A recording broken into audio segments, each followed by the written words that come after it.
Bafethu ngicela ukunixwayisa nakho.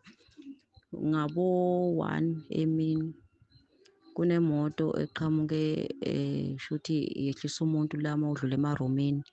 Ngicabanga ukuthi abaningi bayakwazi emaromeni emgwaqeni la ngaseSizakele kulo mgwaqo we-gravel. Shuthi yehlise khona umuntu kanti lo muntu uyisigebengu. Lowo muntu lowo ufunwa kabi, kade sekugcwele abaseshi. Kunomqasho ola okwashona khona lo thisha okuthiwa uthisha uDuma obefundisa ohoye. La kade kuhlala khona lowo thisha, kusho lowo muntu usolakala ukuthi ungene kulowo mqasho lowo. Mina-ke bengilapho-ke ngiqhamuka ngomgwaqo, kwaqhamuka abaseshi-ke iy'moto ey'ningi kabi-ke nje namaphoyisa ahamba nezinja.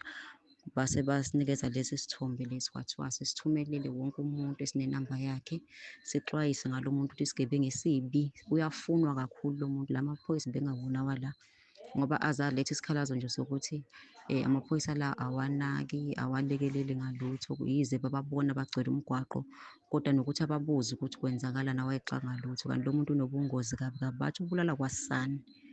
Okungisabisa kakhulu-ke ngoba imoto le bathi ade imgibelisile, u-driver wayo leyo moto ade ayishayela uyayikhulumela ukuthi lowo muntu umehlise la nje la ngasesontweni lasemaromeni.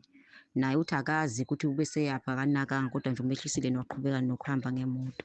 Kodwa ube umuntu obefuna umqasho, afuna indawo yokuhlala, shuthi indawo yokulala, shuthi kwanamhlanje angazi. So nje ngiyacela ukuthi nani mhlawumbe makhona abanye enibaziyo nibadlulisele lo mlayezo. Wonke umuntu ambone lo muntu, awunaki-ke impahla ngoba kuthiwa uphethe isikhwama. Namhlanje bathi begqoke ishethi eli-blue mabesho.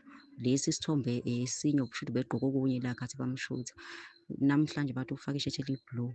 Base bathi ungabheki ukuthi ubegqoke impahla enjani ngoba uphethe isikhwama, isikhwama siney'mpahla nesibhamu phakathi, uhamba ashintsha iy'mpahla. So uqaphela umlomo wakhe nobuso bakhe, umbone ngalokho. Bathi ingozi embi kakhulu kabi lowo muntu lowo.